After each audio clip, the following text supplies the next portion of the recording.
Coming up next on the Union Label will be a conversation with Jay Latham of the Western Kentucky Retirees Council of the United Automobile Workers.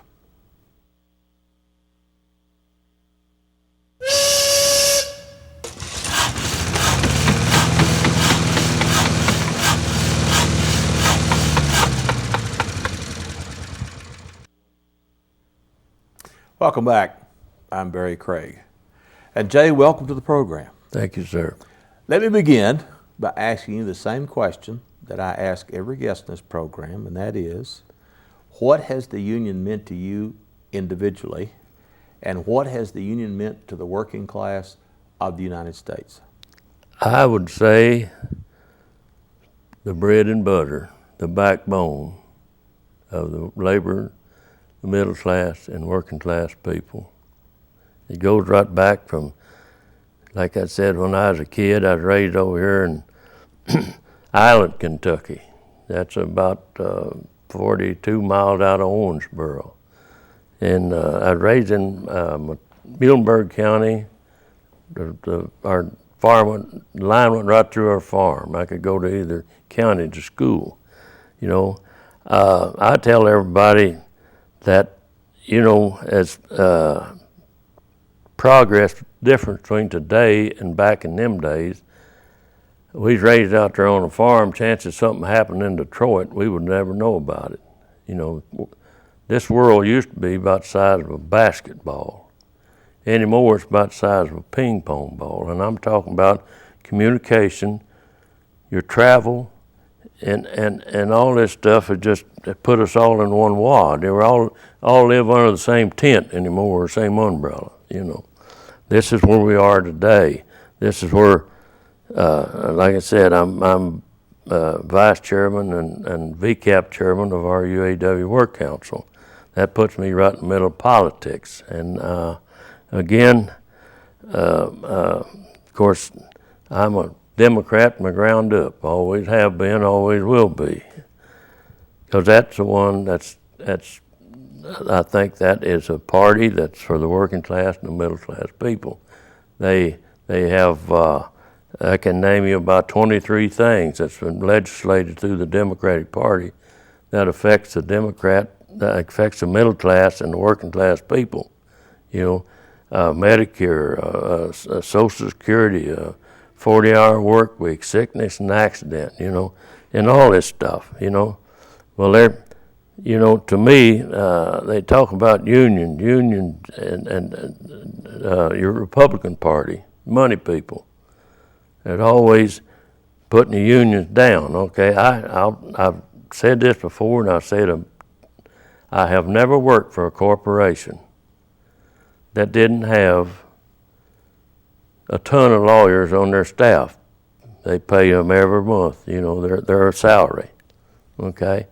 Now, when it gets into the brothers and sisters that's in these unions, they pay union dues, okay? Now, what's the difference between these union dues? Actually, the union is these people's lawyers. You know, I mean, they're there for their benefits, their health, their welfare, their you know, for everything that they get. If they didn't have them, they'd be working for what these lawyers that are working for the company want them to have, you know. And this is where I don't see the difference. I don't see, you know, a man going out here. I'll give you a good example of that.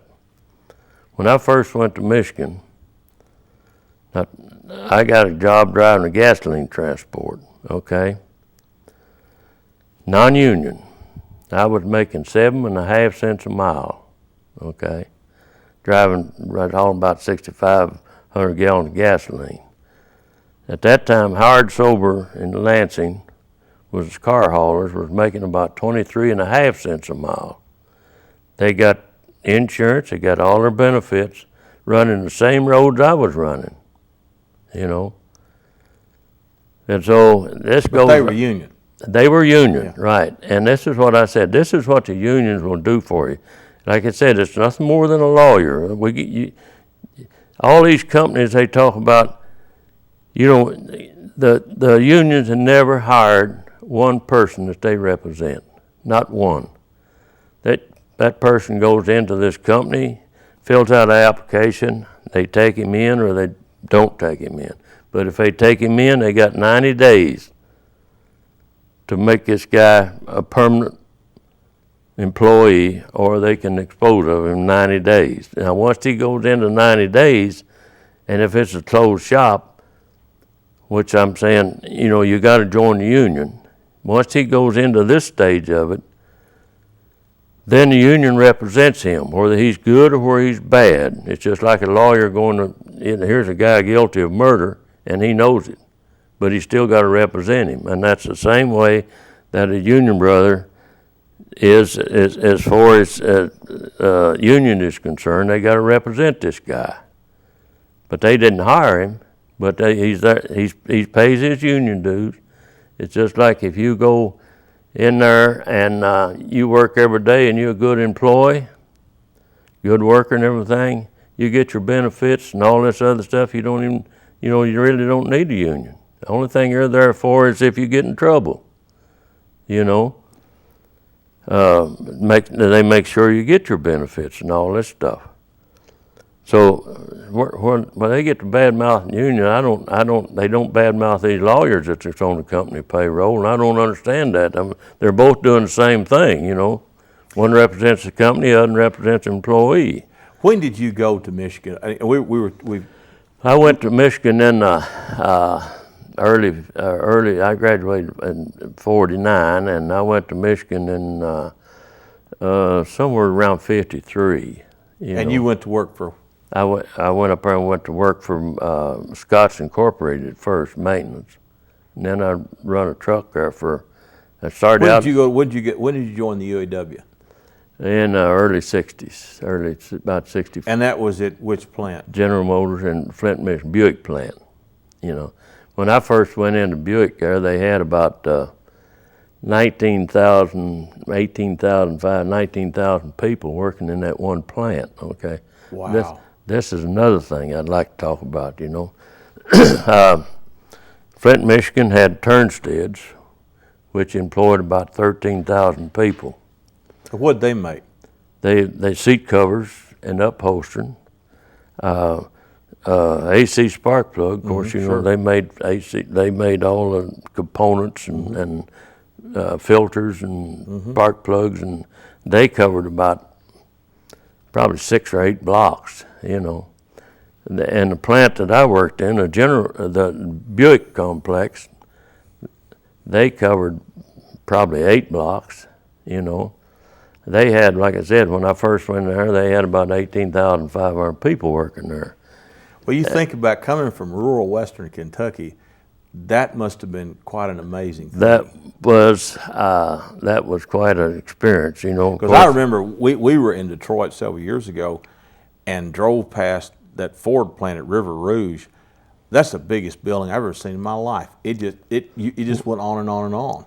Sure. Well, that's what I'm saying, though. They had to call Chevrolet down the hole. That employed about probably 14,000 people, you know. And this is where we're at today. I mean, you know, once you lose your tax structure, a tax structure to a county, a federal, a city, or a state is just as important as my paycheck comes in to me once a month. You know, I mean, you got to have it. And if you're not working, you're not paying taxes. Okay. Now let me get back to my story here, what I was telling you about. Sure. General Motors, a Buick plant, had about 18,500 people working there. They had DuPont paint in there. I ain't no telling how many people DuPont paint employed right there in the same complex. They had their own power plant. Buick had their own type power plant there, you know.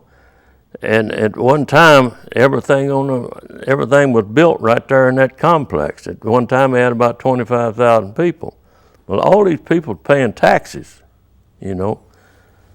But once you lose your tax structure, Chevrolet in a hole's gone.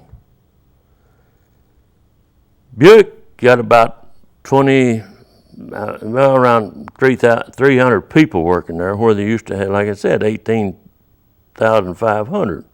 Turnstead's completely gone. AC spark plugs are gone. Now what? There's your tax structure right there. The only thing that they got left in Michigan right now is they got the truck plant out there on Van Slyke. They got Michigan State universities in there. They're big in Flint now, you know. But they've got a lot of them old General Motors plants that they, you know, the building stuff they revamped, you know. And but this, you know, it's not the unions that's burnt this country. It's politics, you know. I mean, Bashir was over in Murray over there, and he was talking about being raised over here in Dawson Springs, you know, and they opened the floor up for questions and what have you. And I told him, looky, I said, I was born and raised about 35 miles from Dawson Springs myself on a farm, you know. But there's one thing that taught me out there on that farm: you don't kill off your cows to multiply your herd, you know. And what we're doing right now, when we ship all of our jobs overseas, there goes your tax structure. You're killing off our cows, you know, and it's just as plain as a nose on your face. But we can't get these. I don't know, like I said, I can figure it out, and I'm not that smart, I don't think, but I don't know why he's, you know, I just don't know why our political parties don't understand that, you know. What did the governor say when you asked him that? Well, to tell you the truth, but I don't really remember. It's been 80 years old, you know. I've got a lot of experience in my time, I tell you what, and I always tell everybody politics is kind of like divorce, anything's fair, you know. But I've always been a Democrat. I know what the Democratic Party has did for the working class and middle class people. And another thing that, you know, my generation, we've been there and we've done that. We knew what hard times are, you know. And as things got better, we appreciated it, you know. But these young kids, you don't start out with things being good and know how to appreciate things being good. You know, you got to get bad before they realize, you know, what they really got. And I think that's where we're at today. This younger generation is going to have to come alive, you know. We got so many of these talk shows that it tells these people, you don't have a mind of your own. This is what you know. And this we need to educate these people. Voting is a privilege, but being able to vote, you should be able to know what you're voting for. I mean, you know, sometimes that vote is going to come back and haunt you, you know. I've talked to a lot of union officers in a lot of different unions, and the problem that they all say they have is getting young people involved. You know, you can't even get a decent crowd for a monthly union meeting. No. Now, looking back in your many years' experience in the union, any suggestions on how that young people, how leaders can motivate young people? Well, it's something that baffles you, you know. It baffles them too. That's what I said. It's something that I think they got to experience. They got to, you know. You just can't have everything give to you and appreciate it.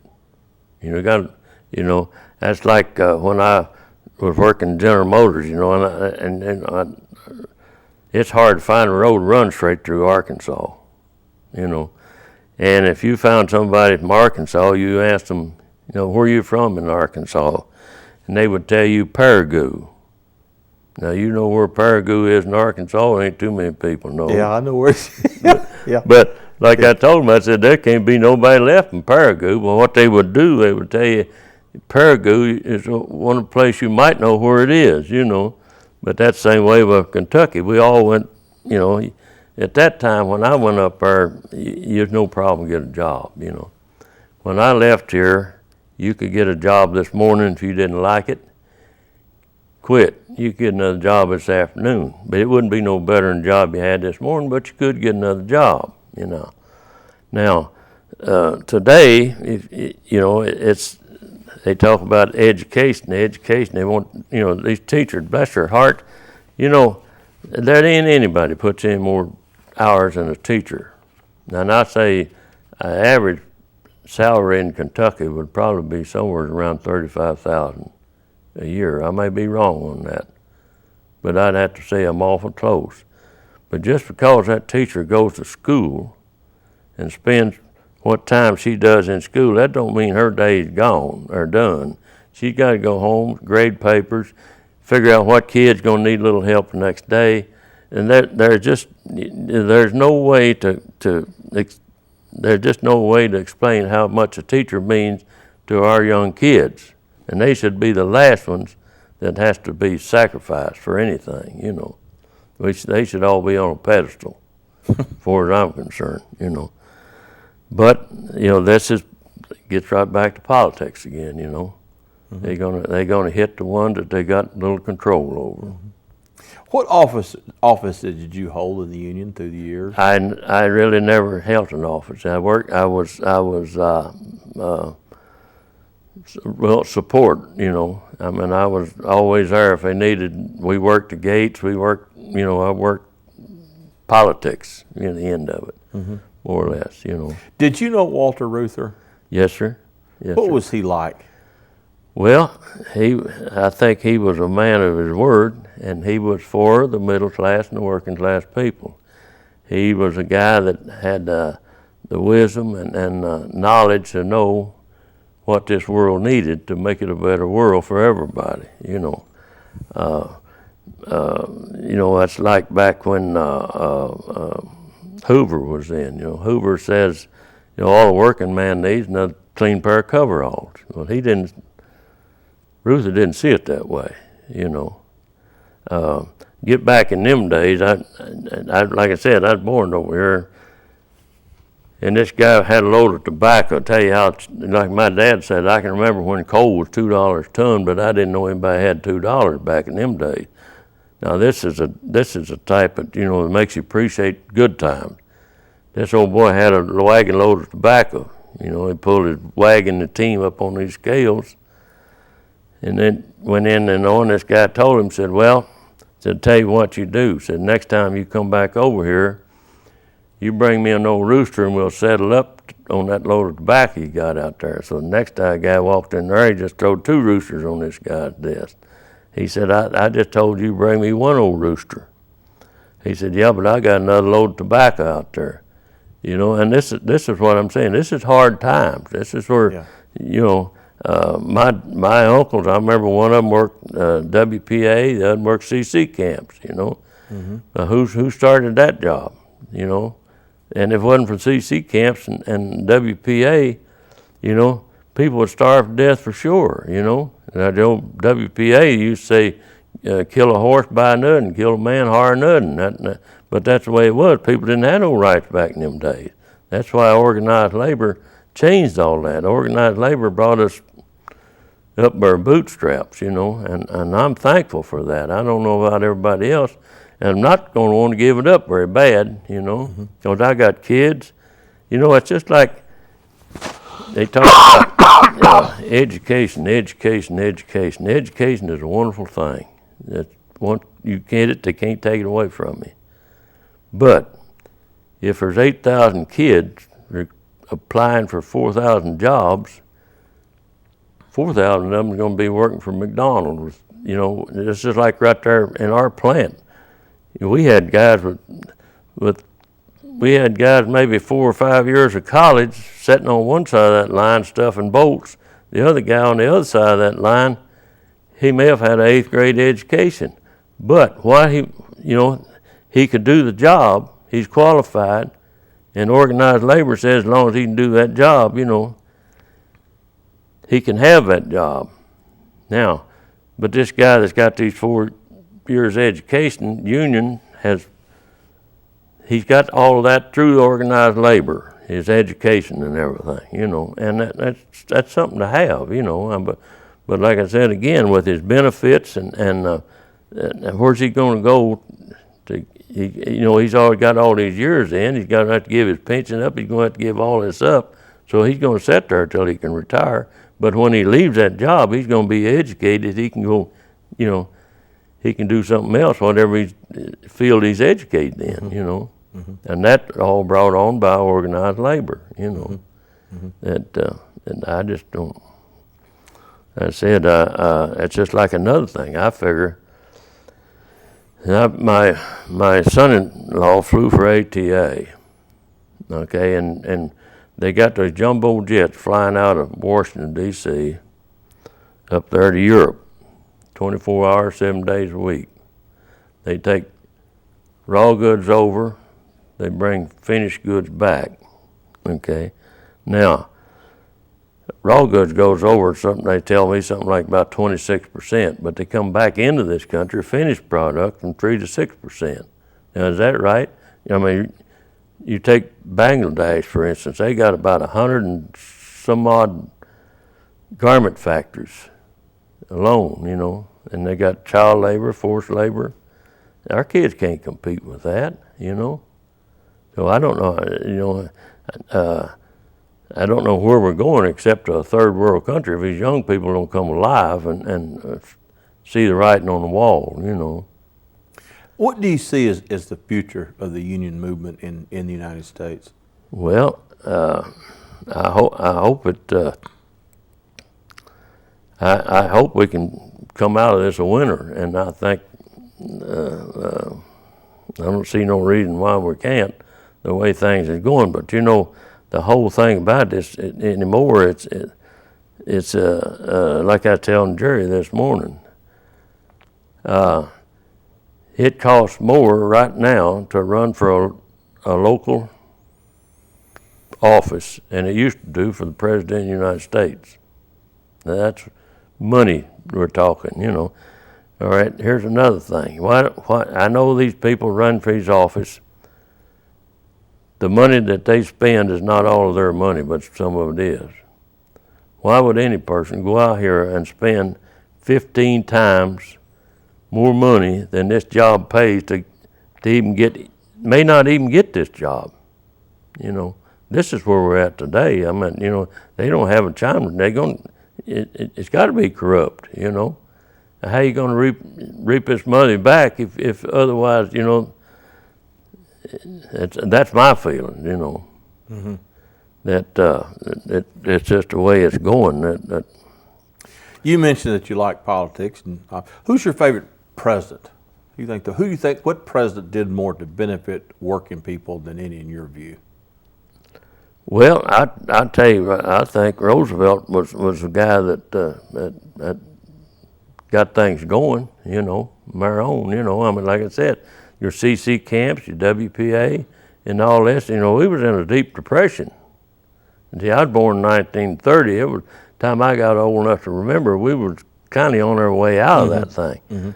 But I remember when I was going to school, you know, there used to be a family up the road there from us. That boy would bring a little old 4-pound lard bucket with onion and biscuits in it. That was his lunch every day, you know. That back when times was hard, you know. My dad, talk about union, my dad worked, he's a dragline operator in strip mines, you know. My mother died with cancer when she was 33 years old, left 6 kids. Well, long about probably 3 years before she got sick, UMWA came online, you know. And if it hadn't been for that, we'd lost our farm and everything, you know, because Mother was sick for about 2 years or so, you know, operated on twice, you know. Well, then that Dad died of black lung, he died at 55 with black lung from a mine, you know. So there again, you know, if it hadn't been for organized labor, what would we have done, you know? Another thing, just like these companies can go, they can buy group insurance. You go out here, there ain't no way you can compete with these companies buying group insurance, you know, because they get it a lot cheaper. Just like anything you buy in a book, you can buy it a lot cheaper, you know. And I may be wrong on that, but you know, it's just like our retirement. We paid into all of our retirement. Every hour we worked, we paid into it. We paid into our benefits, you know. Where they get this stuff that they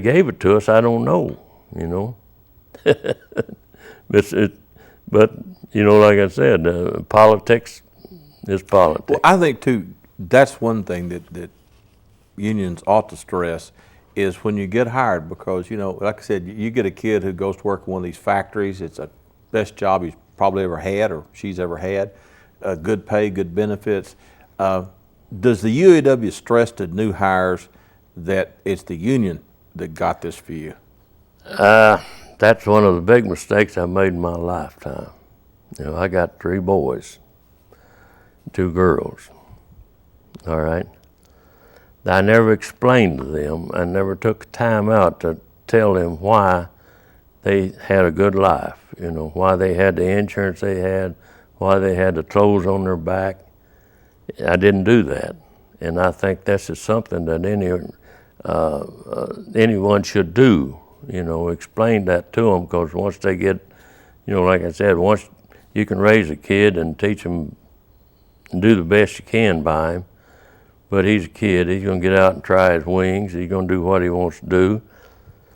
And if they don't get out over their head, they're gonna come back to their raising, you know, and this is why I say that organized labor, you should explain to your kids, get this under control while they're still at home, you know. Because once they get out on their own, they get, you know, a whole lot of mixed confusion. In the 2 minutes we have left, tell us a little bit about the retiree council, what you all do. Well, we work with build ramp for handicaps. We have you know, a group that we have get-togethers, and we have our every year we have our Christmas party. In July, I think, June, July, we have our party and it's just a big fellowship, you know, all get together and celebrate our good life, I guess you'd call it, you know. And I think it's the most wonderful thing that ever happened to mankind, you know. Why are we having all this trouble in Libya, you know? Khrushchev came over here when Reagan was in office. Khrushchev says the only way a dictator can stay in power is to keep a people poor and keep them humble. You know, that's exactly the way third world country stays in power. Now I'll tell you another thing. We're getting back to this here communication, TV, and all this other stuff. That's why you're seeing all this rebellion in these other countries over here, because they're beginning to see how the rest of the world living. You know, and that's my opinion again. And we are out of time. You're all done? You'll have to come back and do this again. I appreciate enjoyed this. So. I appreciate it, sir. I'm Barry Craig. My guest today was Jay Latham. Thank you for joining us, and we'll see you next time. Let's stay with you.